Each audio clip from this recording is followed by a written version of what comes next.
రఘురామకృష్ణరాజు గారు ఓ రకంగా జగన్మోహన్ రెడ్డి గారిని బెదిరిస్తున్నాడేమో అన్నట్టుగా ఆయన మాట్లాడుతున్నాడు ఆయన. ఎందుకనంటే ఇప్పుడు రాబోయే ఈ అసెంబ్లీ సమావేశాలు జరగబోతున్నాయి. ఈ అసెంబ్లీ సమావేశాలకి జగన్మోహన్ రెడ్డి గారు రాకపోతే కనుక ఈసారి ఖచ్చితంగా జగన్మోహన్ రెడ్డి గారిని విధుల నుంచి అంటే జగన్మోహన్ రెడ్డి గారిని ఎమ్మెల్యే పదవి నుంచి తప్పిస్తాం. కాబట్టి అక్కడ మరలా పులివెందుల్లో బై ఎలక్షన్ అయితే వస్తుంది అని కొన్ని వ్యాఖ్యలు అయితే మాట్లాడారు. ఆ వ్యాఖ్యలు ఇప్పుడు సోషల్ మీడియాలో దుమారంగా ఒక వైరల్గా మారాయి. అసలు ఎవరు బెదిరిన్నారో, అవతల ఉన్న వ్యక్తి ఎవరో, రఘురామకృష్ణరాజు గారు మాట్లాడే మాటలేంటి, ఇవన్నీ విందాం ఖచ్చితంగా.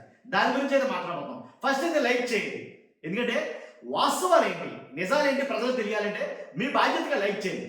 లైక్ చేయడం నాకు మోటివేషన్ ఉంటుంది, అలాగే ఎక్కువగా ఇన్ఫర్మేషన్ ఎదుటి వాళ్ళకి షేర్ అవుతుంది. షేర్ చేయండి.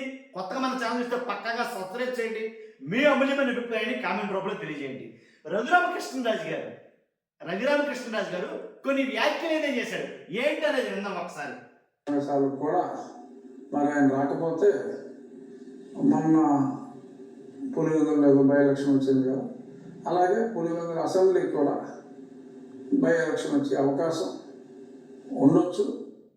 ఏం చెప్తానంటే ఆయన శాసనసభ అసెంబ్లీ సమావేశాలకు రాకపోతే కనుక మొన్న పులివెందుల్లో జరిగిన జడ్పీటీసీ ఉప ఎన్నికలు ఏవైతే ఉన్నాయో పులివెందుల అలాగే ఒంటిమిట్ట వాటికి ఎలాగైతే ఉప ఎన్నికలు జరిగాయో అలాగే అసెంబ్లీ సీటుకు కూడా అంటే జగన్మోహన్ రెడ్డి గారి సీటుకు కూడా మరలా బై ఎలక్షన్ అయితే వస్తుంది. అంటే నేను ఆయన ఎమ్మెల్యే పదవికి ఆయన ఉండే సభ్యత్వానికి నేను రద్దు చేస్తాను, ఆయన దాన్ని ఎమ్మెల్యే పదవిని మేము రద్దు చేస్తాను, నాకే అధికారం ఉంది అన్నట్టుగా ఆయన మాట్లాడతారు. కాబట్టి నిజంగా ఎందుకని అంటే కనుక ఏదైతే ఒక అసెంబ్లీ సమావేశాలకి రెగ్యులర్గా 60 రోజులు రాకుండా ఉంటే కనుక అప్పుడు ఆటోమేటిక్గా రద్దు చేయొచ్చు, ఆ అధికారం మాకు ఉంది అనేది ఆయన మాట్లాడుతారు. కొన్ని మాట్లాడితే కనుక నిజంగా అంటే చాలా హానెస్ట్గా చెప్తాడు ఆయన. ఎన్నో ఏం చెప్తాడు. బట్ నా ఉద్దేశం మరి ఆయన ఎందుకంటే ఎమ్మెల్యే అన్న వాళ్ళు ఎవరైనా కూడా శాసనసభ సమావేశాలని బహిష్కరిస్తే వారు నిజంగా కూడా ఆ పదవికి అర్హత లేనట్టుగానే భావించాలి. రఘురామకృష్ణరాజు గారికి నాదో మాట ఎలా అంటే శాసనసభ సమావేశాలను బహిష్కరిస్తే ఆ పదవికి అర్హుడు కానట్టే, ఆ పదవికి అర్హత లేనట్టే అని నేను మాట్లాడతాను కదా.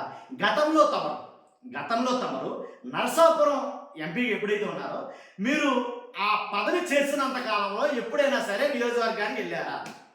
సూటిగా ఒకటే ఒక ప్రశ్న. 5 ఏళ్ల పరిపాలన కాలంలో ఎప్పుడైనా మిమ్మల్ని ఎన్నుకోబడిన నియోజకవర్గానికి ఎప్పుడైనా వెళ్ళారా మీరు? అసలు ఆ దాఖలాలు ఏమైనా ఉన్నాయా? కాబట్టి ఒక పార్టీ గుర్తు మీద నెగ్గి, ఏదైతే వైఎస్ఆర్సీపీ పార్టీ గుర్తు మీద నెగ్గి ఆ పార్టీకి యాంటీగా మారి ఆ పార్టీలో ఉంటూ ఆ పార్టీ వాళ్ళు ఇచ్చే జీతభత్యాలు తీసుకుంటూ ఆ పార్టీ వాళ్ళు ద్వారా గెలిచినటువంటి ఆ పదవికి ద్వారా వచ్చే లబ్ధినంతా పొందుతూ ఆ పార్టీకి యాంటీగా మారి అటు ప్రజలకు దూరంగా ఉంటూ ఇటు పార్టీకి దూరంగా ఉంటూ మీరు చేసింది ఏమన్నా రూలా, మీరు చేసింది ఏమన్నా కరెక్టా, అది దానికి సమాధానం చెప్పాలి ఖచ్చితంగా. శాసనసభ్యుడు శాసనసభ సమావేశాలకు రాకుండా మరి అందరి ద్రాక్ష కోసం ఆరాటపడటం సమంజసం కాదు. మరి ఆయన జగన్మోహన్ రెడ్డి గారి వయసులో అంటే రాజకీయంగా మరి మాజీ ముఖ్యమంత్రి ఆయన కదా, మాజీ ముఖ్యమంత్రి గారని తెలుసాయే. కాబట్టి ఆయనకి తెలీదా అసెంబ్లీ సమావేశాలుగా రావాలా వద్దా ఏంటనేది ఆయన అడుగుతున్నాడు. ఏమని? ఏదైతే మేము ప్రతిపక్ష హోదాలో ఉన్నాయి అక్కడ అసెంబ్లీలో ఉండే 2 పార్టీలు లెక్క, 1 అధికార పార్టీ, 2 ప్రతిపక్ష పార్టీ, ఉన్నది మేమే కదా, మాకు ప్రతిపక్ష హోదా కల్పించండి అని అడుగుతాడు ఆయన. ఎందుకు కల్పించమని అడుగుతాడు? ఆ ప్రతిపక్ష హోదా ద్వారా వచ్చేయో అనుభవించాలని కాదు.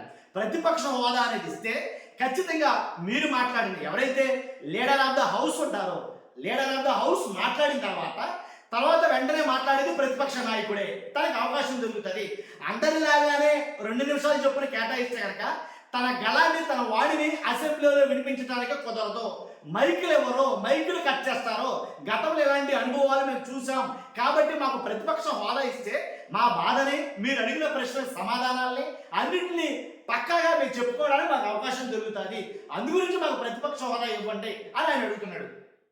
తర్వాత సమావేశాలు కూడా మరి ఆయన రాకపోతే మొన్న పులివెందులలో బై ఎలక్షన్ వచ్చింది కదా, అలాగే పులివెందుల అసెంబ్లీకి కూడా బై ఎలక్షన్ వచ్చే అవకాశం ఉండొచ్చు.